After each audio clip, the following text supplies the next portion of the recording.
Hey, my name is Zach Parry. I'm an attorney, and today we're going to talk about negligence.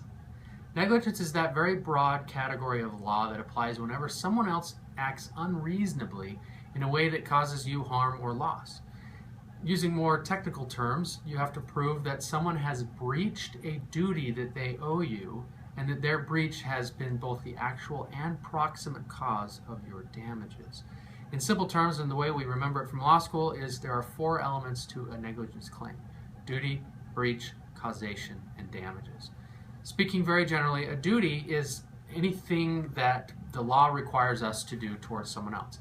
In most negligence cases, that duty is to act reasonably. Now, what is and what is not reasonable? Well, that's why we as attorneys earn our keep, because we argue what is or is not reasonable. And if we can argue that someone acted unreasonably, then that is a breach of a duty. But perhaps as often as not, this duty arises from either a statute or some special relationship. For example, if a statute says, as it does, that you cannot exceed the speed limit, and you do, and your excess speed causes an accident, that is a breach of a duty, and it is what is known as a special category of negligence called negligence per se. And in most cases, we don't have an affirmative duty to act. That is to say, if someone is in harm's way or something's happening, we don't have a duty to intervene. But if there is a special relationship, like a parent and a child, or a teacher and a student, or a hotel and a guest, or any of a number of relationships, then there is that duty. And so if a person that has a special relationship under the law does not act, that is a breach of a duty. So that, in general terms, are the first two elements of negligence. The third element is causation, and that has two components. That's actual cause and proximate cause. Actual cause is anything that satisfies the but-for test. The injury would not have occurred but for this occurrence, the breach of a duty.